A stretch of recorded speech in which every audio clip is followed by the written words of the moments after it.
Assalamualaikum warahmatullahi wabarakatuh. Kami dari kelompok 2 akan mempresentasikan hasil dari kelompok kami, yaitu anggota dari kelompok kami yang pertama ialah Yunita Rahmawati, yang kedua ialah Friska Ananda, dan yang ketiga ialah Friska Mega. Di sini kami akan menjelaskan tentang akuntansi komparatif.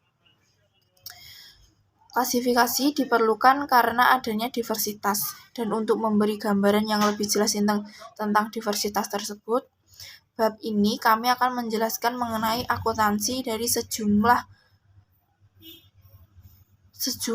negara berkembang dan negara maju. Adapun negara-negara tersebut adalah Amerika Serikat, Inggris, India, dan Malaysia sebagai wakil-wakil Anglo-Amerikan, Prancis, Italia, Brasil, dan Argentina, dan sebagai wakil-wakil akuntansi Latin ialah Jepang, Cina, dan Indonesia sebagai wakil akuntansi Asia. Belanda dan Swedia dari akuntansi Nordik, Jerman dan Swiss dari akuntansi Germanik, serta Polandia dan Rusia dari Eropa Timur. Yang pertama ialah akuntansi Anglo-Amerikan.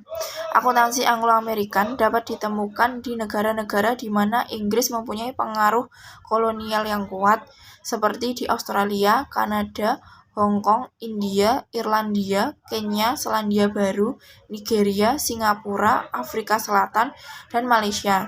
Negara-negara ini cenderung untuk memenuhi kebutuhan investor dan relatif kurang konservatif serta lebih transparan daripada negara-negara Latin dan Jerman. Yang pertama selanjutnya ialah Amerika Serikat. Akuntansi di Amerika Serikat atau AS sangat mirip dengan akuntansi di Inggris. Ini terjadi karena hubungan investasi dan historis antara kedua negara tersebut. Yang selanjutnya ialah Inggris. Seperti di Amerika Serikat, akuntansi di Inggris terutama ditujukan kepada investor. Diharapkan bahwa sebagian besar kebutuhan kelompok-kelompok lain akan serupa dengan kebutuhan investor. Yang seterusnya ialah India. Karena warisan dari Inggris, standar akuntansi India berfokus pada kebutuhan investor. Pada tahun 1949, dibentuk Institute of Chartered Accountants in India atau ICAI. Kemudian didirikan Accounting Standard Board ASB untuk merumuskan standar-standar akuntansi dalam membantu Council of the ICAI dalam menciptakan serta memodifikasikan standar-standar akuntansi di India. Yang terakhir ialah Malaysia.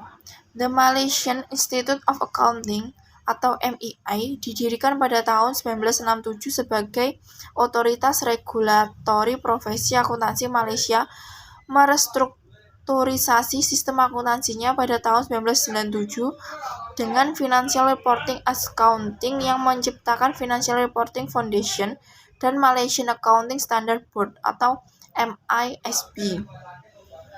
Selanjutnya ialah akuntansi Latin.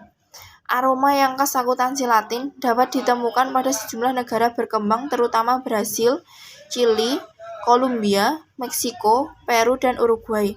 Negara maju yang termasuk dalam kelompok ini adalah Prancis, Portugal, Spanyol, Italia, Belgia, dan Argentina. Akuntansi Latin cenderung relatif lebih konservatif dan sekretif atau kurang transparan dibanding dengan akuntansi negara-negara Anglo-Amerikan.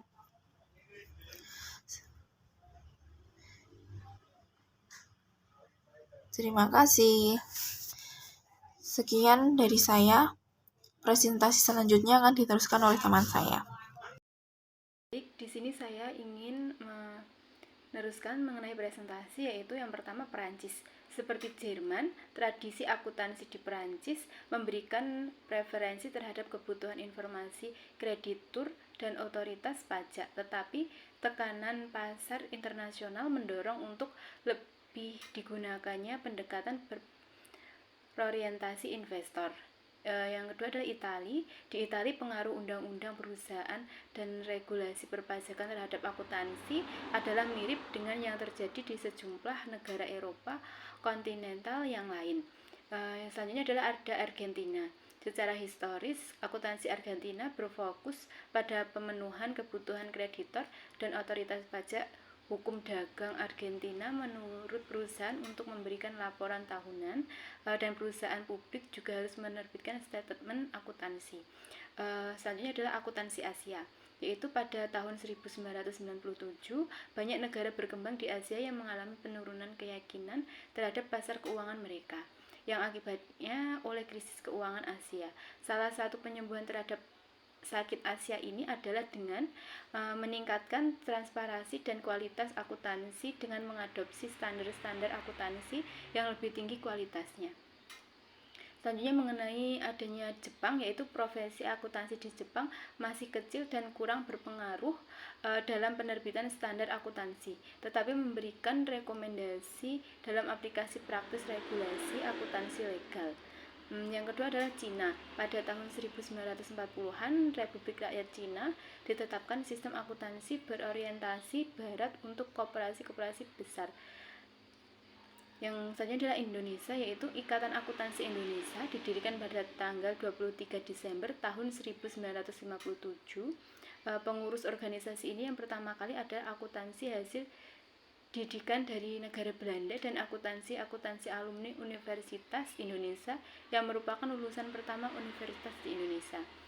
Selanjutnya mengenai akuntansi Nordik, yaitu akuntansi di negara-negara Nordik dalam beberapa hal mirip dengan akuntansi di negara-negara Anglo-Saxon, tetapi ada pengaruh Jerman, terutama yang menyangkut perpajakan. Akuntansi Nordik cenderung kurang konservatif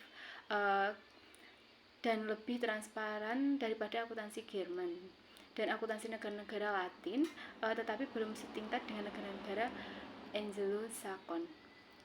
Yang selanjutnya mengenai Belanda. Dalam beberapa hal, akuntansi di Belanda mirip dengan akuntansi di Inggris dan secara keseluruhan mirip dengan di Inggris dan secara keseluruhan mirip dengan pendekatan Anglo-Amerikan. Terus ada lagi Swedia, yaitu walaupun perkembangan akuntansi di Swedia begitu juga di Prancis dan Jerman sangat dipengaruhi tuntutan perpajakan dan hukum, tetapi di Swedia terdapat tradisi keterlibatan akuntansi dalam proses penentuan standar. Baik, presentasi selanjutnya akan diteruskan oleh rekan saya. Di sini saya akan melanjutkan presentasi dari Mbak Yunita, yaitu akuntansi Germanik. Pengaruh perpajakan dan undang-undang perusahaan adalah di paling besar. Akuntansi Germanik juga mempunyai pengaruh di Prancis, Jepang, dan sejumlah negara bekas koloni Eropa di Afrika. Akuntansi Germanik cenderung relatif konservatif dan sekretif atau rahasia dibandingkan dengan akuntansi Anglo-Amerika atau Radebuk DKK 2016 halaman 47. Next. Negara Jerman. Studi Black and White 2003 membuktikan bahwa di Jerman item-item neraca seperti misalnya nilai buku, ekuitas lebih value relevan daripada laba. Di AS yang lebih berorientasi di investor, laba lebih value relevan daripada nilai buku ekuitas. Swiss. Tradisi akuntansi di Swiss juga mementingkan kebutuhan kreditor dan penguasa. Akuntansi Swiss memegang termasuk yang paling konservatif dan sekretif atau rahasia di dunia. Next. Akuntansi Eropa Timur. Akuntansi Eropa Timur secara historis didasarkan pada konsep sosial mengenai ekonomi terencana. Dengan demikian, akuntansi mereka mengarah ke kebutuhan otoritas pajak dan hanya sedikit berfokus pada pencerminan laba perusahaan. Tetapi pada akhir-akhir ini negara di Eropa Timur telah mencoba untuk beralih ke ekonomi pasar gaya barat atau Radebuk DKK halaman 88. Next. Polandia. Sistem akuntansi Polandia mengalami transisi dalam 3 tahap. Pertama tahun 1991, 1994, dan 2000. Dekrit akuntansi 1991 yang diterbitkan oleh Departemen Keuangan mencerminkan pergeseran dari otoritas pajak ke otoritas pasar. Masuknya Polandia ke UE menegarai sebuah langkah besar. Untuk menjadi anggota UE, sebuah negara harus mengkonversi persyaratan keuangan mereka dengan persyaratan UE dan IFRS. setelah menjadi anggota sebuah negara dituntut untuk segera mengikuti aturan-aturan UE tanpa periode transisi. Rusia. Dalam Federasi Rusia, pemerintah memegang kendali tunggal atas sistem akuntansi. Standar akuntansi di Rusia diformulasi untuk mencatat masukan dan keluaran. Jadi, standar-standar tersebut tidak banyak memberikan cerminan tentang nilai dan laba. Secara umum, Departemen Keuangan Rusia menciptakan regulasi akuntansi. Rencana adopsi IFRS adalah 2004. Semua laporan konsolidasi oleh perusahaan dan bank harus disusun berdasarkan IFRS. Laporan keuangan bank individual juga harus disusun berdasarkan IFRS.